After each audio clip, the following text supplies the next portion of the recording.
கும்பகோணத்துலேருந்து செல்வமணி தம்பி வந்து இந்த கட்டை வாங்க வந்திருக்காரு. புது கட்டை வாங்க வந்திருக்காரு. தம்பி உங்கள் பேர் சொல்லுங்கள். என் பேர் கும்பகோணம். எங்கள் ஊர் கும்பகோணம்.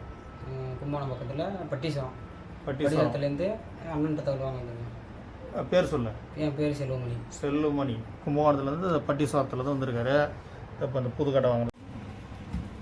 கும்பகோணத்துலேருந்து செல்வமணின்ற தம்பி வந்திருக்காப்புல. இந்த புதுக்கட்டை எடுத்துக்காரு. எடுத்து அவர்கிட்ட கொடுக்குறேன். சொல்லு தம்பி, கட்டை எப்படி தான் இருக்கா? கட்டை நல்லா இருக்கு. சொல்லு அப்படி சொல்லு. எல்லாம் அடிமரம் தான், காஞ்சி தான். காஞ்சி கட்டில் தான் நான் வாங்கிட்டு வந்திருக்கேன். அண்ணன்ட்ட ஆர்டர் கொடுத்து ஒரு 2 மாதம் தான் எடுத்து வந்திருக்கேன். கட்டையெல்லாம் அண்ணன்ட்ட தரமாக இருக்கும். எல்லோரும் வந்து வாங்கலாம், போகலாம், வாங்கலாம், நம்பிக்கையாக இருக்கும். கட்டையில் எந்த ஃபால்ட்டாக இருந்தாலும் அண்ணன் கேரண்டி. இப்போ இந்த புதுக்கட்டை கொடுக்குறோம். உங்களுக்கு புதுக்கட்டை வேணுன்னா வாங்க, ரெடி பண்ணி தரேன். பாருங்கள் கட்டையை. இந்த கட்டை காஞ்ச கட்டை ஒரு 5.5 கிலோக்குள்ளே தான் இருக்கும். உங்களுக்கு தகுந்த மாதிரி இப்போ கட்டையை கொடுக்குறேன். தம்பி கும்பகோணத்தில் இருந்தாப்புல. அந்த கட்டைக்கு ரிங்கு போட்டாச்சு பாருங்கள். கட்டைக்கு ரிங்கு போட்டு கொடுத்தாச்சு.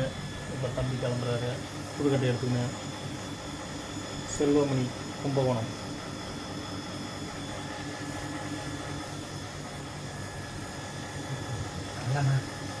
சரி தம்பி வாங்கினா தம்பி வரமாட்டுறாரு.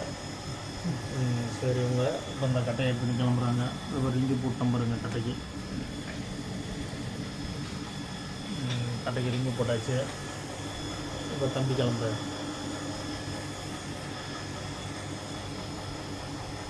கட்டை பேக்கிங் பண்ணி வச்சு பாருங்கள். இப்போ கட்டை எடுத்துன்னு தம்பி கிளம்புறாரு.